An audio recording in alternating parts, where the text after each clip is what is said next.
Forcément qu'il y aura des priorités, mais ça ne veut pas dire que la dernière des priorités sera une priorité aussi. Vous comprenez ce que je veux dire ?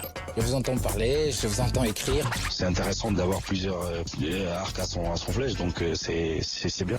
Jusqu'à minuit, c'est l'after-foot. Jean-Louis Tour. Bonsoir à tous, ravi de vous retrouver pour l'after du lundi avec, pour vous servir, Daniel Riolo. Salut Daniel. Bonsoir les amis. Et Pierre Ducrot, salut Pierre. Bonsoir à tous. Alors on va revenir sur la Ligue 1, avis tranché à venir sur Lyon, sur Marcelo Bielsa, les questions de l'after du lundi également au programme et puis le foot européen. L'after est la référence du foot européen, c'est important de le rappeler en permanence, notamment le lundi entre 23h et minuit avec les avis tranchés de Fred Hermel sur le Real bien sûr. Ah bon ? Oui. Mais qu'est-ce qu'il va dire sur le Real ? Que tout va bien ? Est-ce que je peux dire à l'avance ce qu'il va dire ? Non. Moi, je donnerai la non, surprise non, à garde-nous la 23h. surprise. je pense que c'est que tout va bien. Tu penses ? Que 8 points, c'est pas énorme. Tout va bien. Bah écoute, on verra. On verra. Fred peut être plein de surprises ou tu peux très bien le connaître. On verra ça. Je pense que tout va bien. Je pense que le titre n'est pas perdu, moi. Voilà. Ah oui, le titre n'est pas perdu. On parlera de la Roma avec Simone Rovera, de Peter Bosz, le Bielsa de la Bundesliga avec David Lorto. Et puis Philippe Auclair veut s'attarder sur la formation des jeunes Anglais qui est en plein développement selon lui. Tout ça en plus de nos directs. On ira évidemment voir le match de Ligue 2, le match de Pro A de basket, le tennis également avec... alors on aurait pu l'appeler le Master 1000 de Bercy. Oui, pourquoi ? Bah, c'est le Rolex Masters de Paris. Oui, Déjà, Bercy n'existe plus. Oui, mais c'est quand Et même. en plus, c'est même plus Bercy. Oui, oui, t'as mais raison, Pierre. ça reste un Master 1000. Ouais, C'est vrai. Master c'est 1000 vrai. de la. Voilà. C'est comment déjà le nom de Bercy maintenant ? L'accord Hotel Arena. Le Master 1000 de l'Accor Arena. Donc on peut dire le Bercy, Master Rolex, 1000 de Paris. Oui. Voilà, C'est vrai. tout simplement. On ira voir Eric Salio tout à l'heure pour le match de Julien Beneteau. Mais on y va tout de suite. Premier avis tranché du soir, celui de Pierre Ducrot.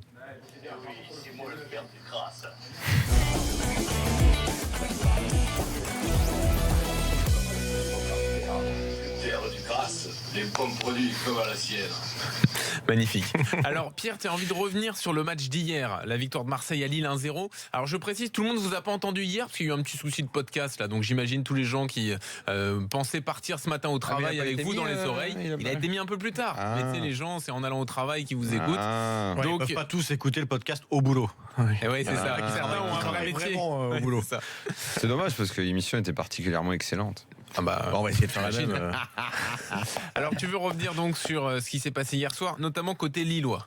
Oui, sur Marcelo Bielsa même, voilà, tout particulièrement. Alors, j'ai pas envie de revenir sur Marcelo Bielsa avant ce qu'il avait fait ce qu'il a fait en France ou ce que j'ai pu voir en France. Voilà, je veux vraiment juste m'attarder moi avec mes petits yeux de français, ce que j'ai vu de Marcelo Bielsa à l'OM. Puis aujourd'hui au LOSC.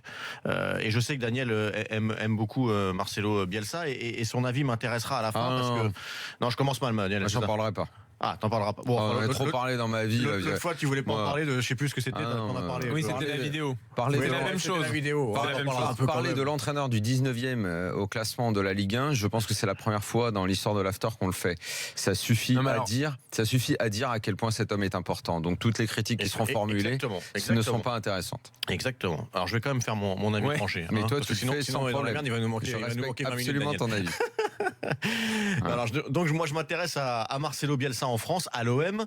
On a un entraîneur qui devient très très rapidement beaucoup plus qu'un entraîneur à l'OM. J'ai pas de mots pour ça, je vais pas dire gourou comme certains l'ont dit, etc. Mais qui en tout cas hypnotise tout le monde, le public, les joueurs, et c'est important. Les joueurs le suivent, les joueurs sont adeptes de ses principes, ils les mettent en application.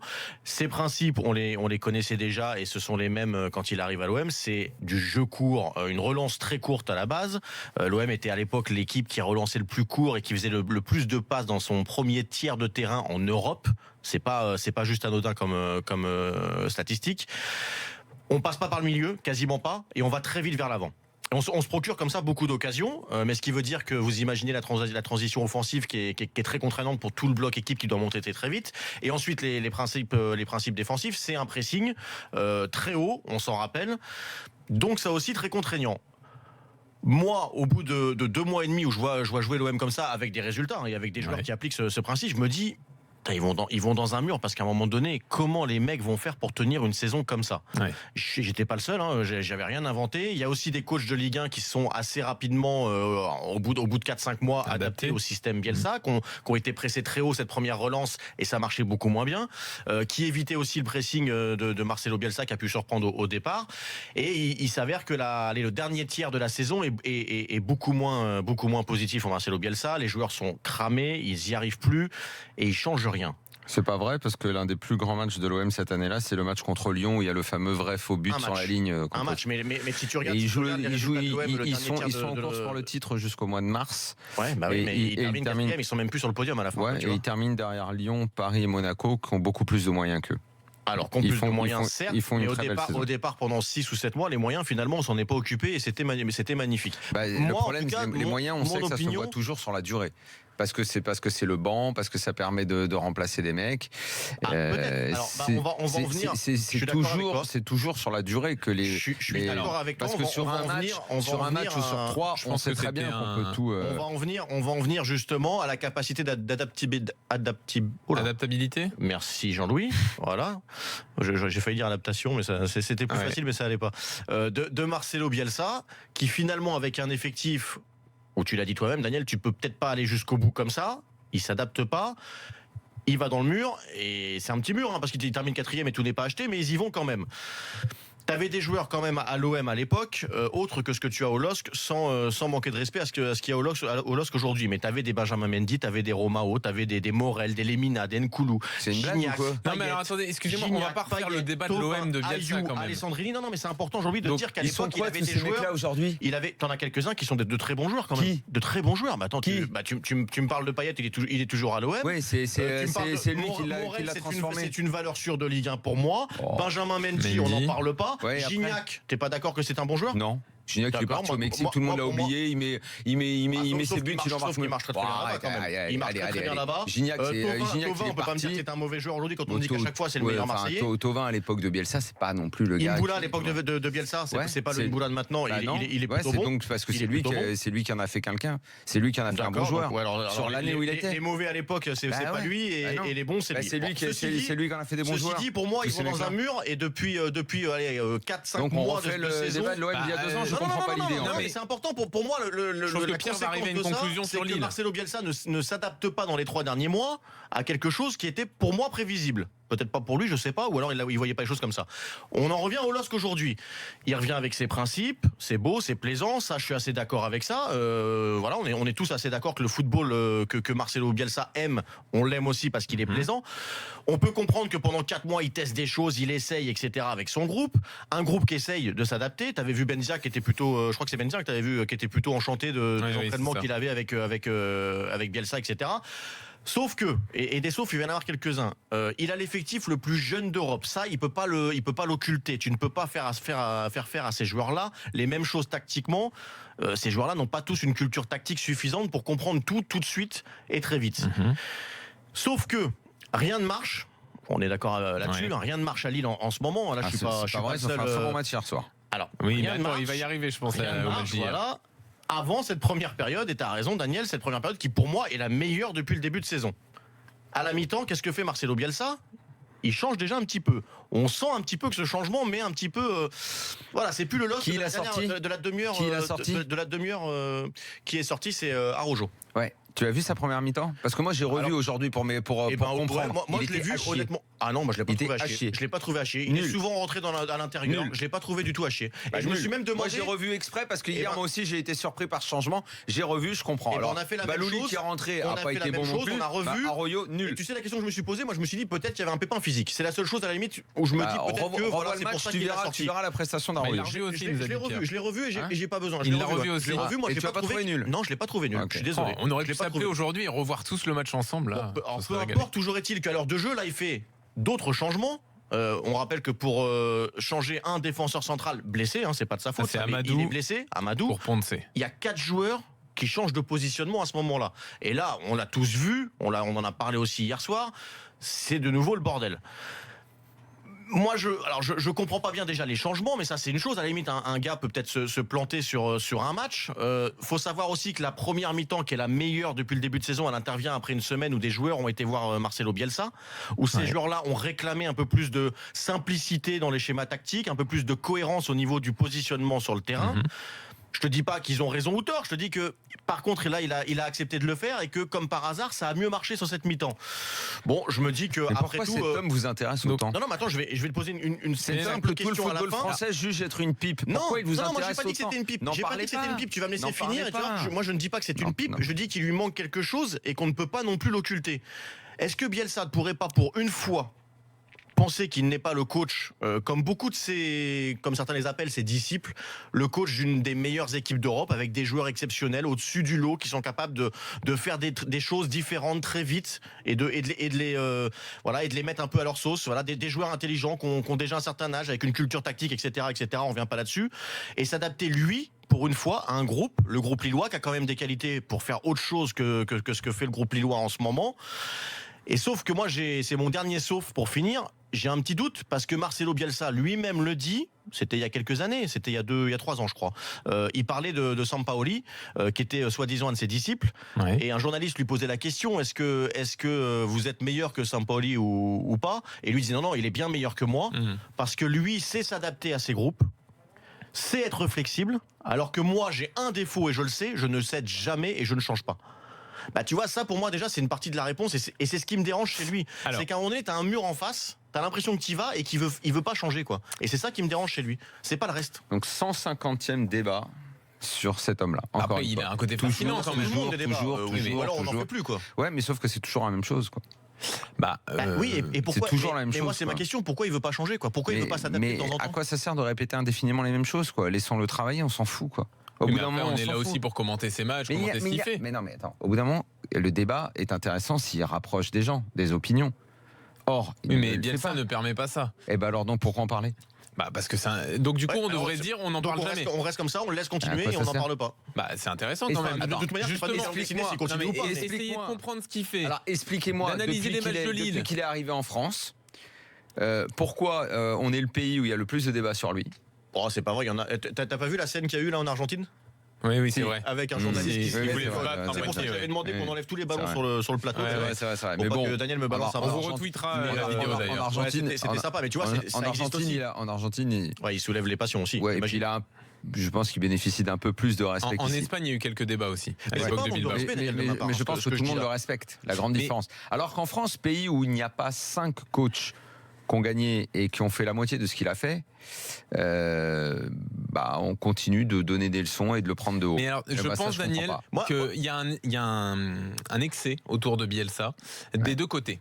Toi, tu es excessif quand tu parles de Bielsa. Et les gens qui le critiquent sont aussi excessifs. Non, Jean-Louis, c'est absolument faux. Parce que moi, quand Lille joue pas bien, je le dis. Non, mais la preuve moi, quand Lille joue pas bien, je le dis, tout le temps. Mais c'est pas le de Bielsa. Bien sûr, Daniel. Bien sûr que si. Donc on en revient. Moi, c'est pas un manque de respect envers cet homme. Je le permettrai pas de manière. Mais ce qui ne sert à rien, c'est quoi? Parler de son manque, de sa non-faculté à s'adapter, ça ne sert à rien. On le sait.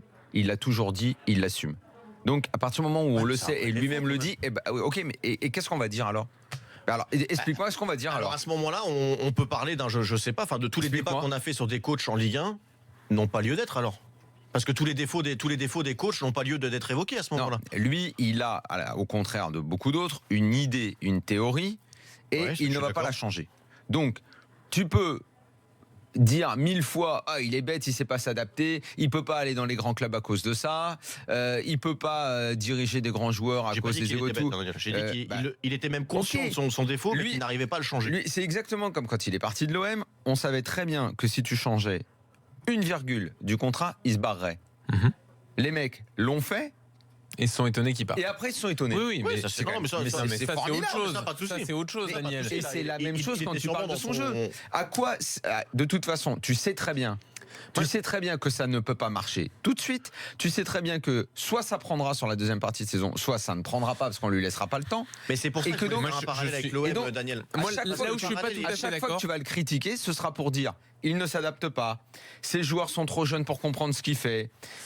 On le sait tout ça. Non, moi je suis pas d'accord avec toi. Qu'est-ce que tu as dit de neuf depuis Qu'est-ce qu'on a dit de neuf depuis 3 mois sur lui? Peut-être que certains déjà ne le savent pas. Mais tout le monde sait mon tout. parallèle avec l'OM C'est un des était, entraîneurs sur lequel on a le plus écrit de livres. Si je peux juste placer un mot quand même là-dessus, c'est la première fois à Lille qu'on le voit dans cette situation où il a les pleins pouvoirs à 100%, où il a fait tout le recrutement. Mais si, Daniel, c'est vrai. Mais si, avec un effectif aussi jeune. C'est pas vrai. C'est pas parce que Luis Campos est venu de chez Team Tuya te le dire que tu dois le croire. Mais attends, c'est la première fois quand même qu'il a un effectif aussi jeune.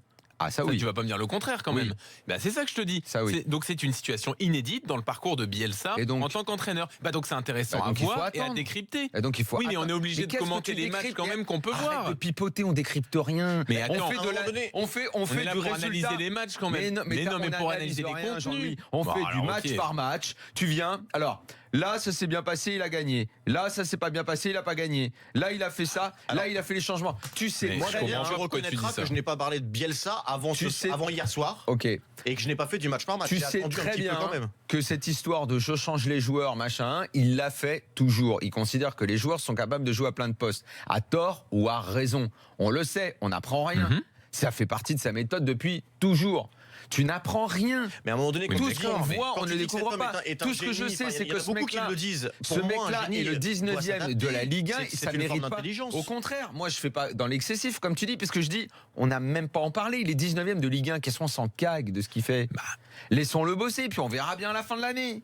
Parce que justement, c'est pas n'importe qui. Tu le laisses pas bosser normalement, arriver à ce moment-là du championnat. Eh ben alors virons-le. Qu'est-ce que je m'en fous, moi, qu'il se fasse virer? Non, mais qu'il se fasse virer. Vous avez envie qu'il se fasse virer, mais qu'il se fasse virer, qu'est-ce que ça peut me faire à moi? Et on ferme la boutique. Mais non, mais ça sert pas. Alors pourquoi tu dis? Je sais pas, mais disons de tous les. Alors quand je sais pas quel est l'entraîneur qui est 13e, il a qu'à se faire virer. Oui, mais Daniel, la différence c'est que les autres n'ont pas les plus grands entraîneurs n'ont pas comme source d'inspiration Jean-Louis Garcia ou je sais pas quel autre entraîneur, tu vois. Et alors c'est quoi le problème? Et à partir de là, parce que les plus grands se réclament de lui. Et oui. Et donc la question c'est de savoir si les plus grands se trompent. Non, pas du tout. C'est de voir ce que ça donne justement quand son système est poussé au maximum, comme là à Lille. Tu sais très bien que n'importe quelle personne sensée de bonne foi te dira que ça ne peut pas marcher en 3 mois. Oui, mais dans les autres clubs, on a vu quelque chose assez vite. C'est pour ça que mon parallèle, j'en reviens avec mon parallèle pour. Et tu sais très bien qu'en plus quand ça marche, après ça marche plus. Si je peux juste vous dire quelque chose, messieurs, c'est que mon parallèle avec l'OM, Daniel, était intéressant parce que à l'OM ça prend tout de suite, immédiatement. Il n'y a pas de latence. Donc il y a 3-4 matchs, quoi. Ouais, il y a 3-4 matchs, mais voilà, ils sont très vite devant, ils sont champions de ça prend tout de suite. Ouais. Et sauf que son système, une fois de plus, est trop contraignant tu l'as dit, pour le groupe qu'il avait à l'époque et il s'adapte pas. Et là, c'est l'inverse. Il a beaucoup de mal au début, il s'adapte toujours pas. Et ok. Mais très bien, et après pour moi, c'est un moment. Mais on est là pour le dire aussi quand même. Mais on ne fait que ça, le dire, vous le dites à longueur d'émission. Pour s'adapter. Mais à longueur d'émission, tout le monde le dit. À quoi ça sert? Je sais pas pourquoi tu nous mets là-dedans, alors que pour le coup, tu le fais. Pierre pour la première fois. Pierre le fait. Moi je le fais. Tout le monde le fait. Ça commence à devenir urgent pour le Tout le monde le fait. Problématique. Tout le monde le fait. Enfin, tu veux la liste de tous ceux qui le déglinguent à longueur de temps? Oui, mais à quoi ça sert de continuer? On l'a fait certaines semaines. On parle pas de déglinguer, on parle d'essayer d'analyser ce qu'il fait, ce qu'on voit et ce qu'on voit pas. C'est tout. Il y a pas. Moi, je suis pas arrivé avec un a priori en disant on va déglinguer Bielsa ce soir. C'est formidable non plus, messieurs. C'est quand même formidable, puisqu'on va en parler tout à l'heure. Je suis allé voir Genesio lundi. Il me dit, dis donc, je souffre des critiques, machin. Je lui prouve par A plus B qu'aucun média ne le critique à part l'after. Oui. Pour Bielsa, c'est tout l'inverse. Tout le monde le déglingue, à part Roustan, moi, qui sommes des mecs qui l'aimons non pas pour ce qu'il fait au quotidien, puisqu'on est tous capables de voir que ça marche pas, mais pour ce qu'il est en tant que professeur de football. C'est tout. Mais on est tous d'accord. Mais alors à quoi ça sert de chaque semaine le déglinguer, puisque c'est une pipe? Et Daniel, alors question, est-ce que tout le monde le dit? À part ça, t'es pas dans l'excès. Larquet dit que c'est une pipe, Courbis dit que c'est une pipe. Et alors? Christophe dit la même chose. Non, ils disent pas que c'est une pipe. Moi, j'ai pas dit que c'était une pipe du tout, Daniel. J'ai pas dit que c'était une pipe du tout. Oui, Pierre non plus. S'adapte pas. C'est pour ça, Daniel, je lui dis qu'il manque l'excès. Je lui dis qu'il manque. Mais je suis pas dans l'excès. Je suis d'accord avec eux. Je suis d'accord. Oui, mais non. Question, tu l'as dit, c'est un prof. Question, juste simple question. Est-ce que cet homme-là, finalement, aujourd'hui, peut-être pas avant, plus jeune, mais aujourd'hui, Est-ce qu'il n'est pas justement devenu un espèce de prof de coach pour des coachs et puis du tout un entraîneur qui s'adapte aujourd'hui au football? Je ne sais pas. Allez, on va arrêter une seconde. Et je ne sais pas. On fait un tour de nos directs et après on donne la parole à Pierre, supporter lillois au 32-16. Les directs, c'est la Ligue 2. Château-Roulens, Benoît Boutron. Salut Benoît. Salut messieurs, on va rentrer dans les 10 dernières minutes de ce Château-Roulens, toujours 0-0, la plus belle occasion du match pour les Lensois. J'espère que tu t'es couvert, il fait froid à Châteauroux ce soir. Il fait très froid effectivement, à Gaston Petit. 0-0, grosse occasion pour les Lensois tout à l'heure avec un ballon qui a fini sur la barre, un centre contré par le défenseur Mbonné. Ça a failli tromper Mouezassen, mais finalement on en reste à 0-0 pour l'instant. Très bien, merci Benoît. La Pro A, le basket, Nanterre-Strasbourg, Aurélien Tiersin. Salut Aurélien. Salut les amis, c'est très chaud, il reste 16 secondes à jouer, 80 partout entre les deux équipes. Très bien, et le tennis, Bento face à Chapovalov, Eric Salio, et donc au Master 1000 de Paris. Salut Eric. Ça a pas repris, il n'est pas là. Bon, on retrouvera Eric un peu plus tard. Pierre est donc avec nous, 32-16, supporter lillois. Salut Pierre. Bonsoir. Bonsoir Pierre. Bon, alors, beaucoup de choses ont été dites. Qu'est-ce que tu veux rajouter? Ton équipe est 19e, on en parle, grâce à ton coach. Faut arrêter de l'accabler Bielsa parce que c'est pas l'unique fautif. Je pense qu'on mettrait n'importe quel entraîneur du monde avec 20 nouveaux joueurs en l'espace d'un an qui ne se connaissent pas. Il y a forcément un temps d'adaptation hier. Et moi, j'ai failli sauter de mon Uber en rentrant du stade hier quand j'ai entendu l'auditeur Vincent qui comparait Bielsa à René Girard. Il y a eu pour seule satisfaction d'être troisième, le fait d'avoir un énorme gardien qui s'appelait Vincent Enyama. C'est la seule chose pour laquelle on a fini troisième cette année-là. On doit se réjouir d'avoir un gars comme ça, un philosophe de notre championnat. Et il faut lui laisser simplement du temps, comme a dit Daniel, le temps de travailler, de trouver les automatismes qu'il faut pour que cette équipe du LOSC fonctionne. Alors ok, on est 19e, ok, c'est jamais arrivé depuis longtemps. Mais il y a du mieux, c'est à chaque match, je ne sais pas si vous regardez tous les matchs, mais il y a des automatismes qui se créent et il faut arrêter de le voir comme un mauvais entraîneur parce que je pense qu'il connaît mieux le foot que n'importe qui d'entre nous. Et j'aimerais simplement qu'on lui donne un peu plus de crédit parce qu'il le mérite, tout simplement. Moi, je pense qu'il y a beaucoup de. Il y a des choses où je te rejoins, il y a d'autres où c'est des généralités où je suis désolé. Meilleur entraîneur que n'importe qui ou connaissant mieux le football que n'importe qui, je suis pas d'accord. On peut pas non plus se cacher derrière un philosophe du football tout le temps. Et donc, on va laisser à quelqu'un, je sais pas, un an. À d'autres, on laisserait 3 mois avec les mêmes résultats. Ah bah oui, j'espère bien qu'à lui, on va lui laisser un an et qu'à d'autres, on laisse que 3 mois. J'espère bien. Pourquoi ? Bah encore une fois, parce que ce mec-là a une philosophie plaisante du foot et que ce mec-là inspire certains entraîneurs. Parce que je crois pas, moi, tu vois, que quand Ranieri croise au début de la saison Bielsa et qu'il lui dit tout ce qu'il lui dit, je crois pas que ce soit un hasard. Je crois pas que quand Cruyff quand il était encore vivant et parlait de lui, je crois pas que ce soit un hasard. Quand Guardiola et Pochettino en parlent, je crois pas que ce soit un hasard. Je crois pas que la terre entière respecte cet homme-là par hasard. C'est tout. Alors déjà, je suis pas sûr que la terre entière respecte cet homme-là. Si, la terre entière. Disons que c'est une source d'inspiration pour beaucoup. Une source d'inspiration, mais ça n'a rien à voir entre être un bon coach et être une source d'inspiration. Un type qui a aussi peu gagné à un moment donné, il y a une réalité. Et qui a autant de livres sur lui, autant de récompenses comme l'université des entraîneurs en Italie, pays qui a quand même fourni les plus grands coachs du monde. Daniel, tout ça, ça peut pas être. Mais Daniel, tu crois pas que ça peut pas être un grand professeur de football, mais pas forcément un entraîneur de club professionnel? Fort possible. C'est juste ce que je veux dire. Le problème, c'est que ça, on l'a dit 2000 fois. On l'a redit en 20 minutes. Et donc, à quoi ça sert? Parce que tu vois, j'aimerais comprendre à quoi ça sert. Pierre nous dit aussi qu'il faut laisser beaucoup de temps, sûrement la saison, je pense que c'est ce qu'il pense. La saison à cet homme-là, peut-être, mais peut-être qu'il a raison, peut-être que tu as raison, Daniel, et peut-être que ça ira beaucoup mieux en avril. Non, je dis pas que j'ai raison, je dis que j'en sais rien. On n'en sait rien, personne ne le sait. Ça se trouve, ça se passera pas bien. Alors, la tendance d'ailleurs, les infos qu'on a eues aujourd'hui, c'est que la situation est toujours assez intenable à Lille. En tout cas, le match d'hier n'a pas forcément changé les choses. Luis Campos était au stade hier, lui qui a été rappelé la semaine dernière alors qu'il était en mission scouting en Amérique du Sud. Il a donc assisté à la défaite et selon une source qu'on a pu avoir au sein du club, c'est tendu toujours entre lui et Bielsa et que visiblement pas mal de joueurs n'ont pas compris non plus le coaching de la mi-temps. C'était les infos qu'on avait aujourd'hui là-dessus. On revient dans un instant avec l'avis tranché de Daniel sur Lyon, son nouveau club de cœur, et ses amis Jean-Michel Aulas, Bruno Genesio. À tout de suite dans l'After.